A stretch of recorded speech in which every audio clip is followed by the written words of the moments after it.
ಸುಮಾರು 6 ಜನ ಮಹಿಳೆಯರು ತೆಲಂಗಾಣ ಬಾರ್ಡ್ರಲ್ಲಿ ಮೃತಪಟ್ಟಿದ್ದು ಆ ಸುದ್ದಿ ಕೇಳಿ ದಿಗ್ಭ್ರಮೆ ಆಗಿದೆ, ಭಾಳ ನೋವಾಗಿದೆ.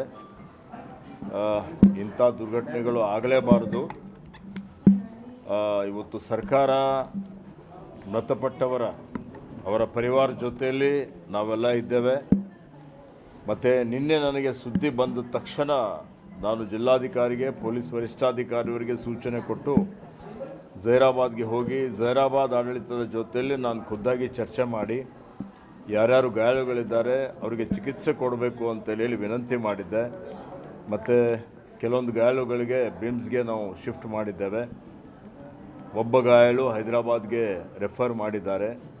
ಅವರ ಒಂದು ಆರೋಗ್ಯ ಗಂಭೀರ ಇದೆ ಅಂತೇಳಿ ಹೇಳಿ, ಹೀಗಾಗಿ ನಾನು ನನ್ನ ವತಿಯಿಂದ ಈ ಪರಿವಾರದವರಿಗೆ ಈ ಅವರ ಆತ್ಮಕ್ಕೆ ಶಾಂತಿ ಕೊಡಲಿ ಮತ್ತು ಅವರ ಅಗಲುವಿಕೆ ತಡೆದುಕೊಳ್ಳಲಿಕ್ಕೆ ಶಕ್ತಿ ಕೊಡಲಿ ಅಂತೇಳಿ ಪ್ರಾರ್ಥನೆ ಮಾಡ್ತಾ ಬ್ರಿಮ್ಸ್ಗೆ ಬಂದಿದ್ದೇನೆ. ಬ್ರಿಮ್ಸ್ ಡೈರೆಕ್ಟರ್ ಮತ್ತು ಎಲ್ಲ ವೈದ್ಯರಿದ್ದಾರೆ, ಒಳ್ಳೆ ರೀತಿಯಿಂದ ಅವರಿಗೆ ಚಿಕಿತ್ಸೆ ಕೊಡ್ತಾ ಇದ್ದಾರೆ.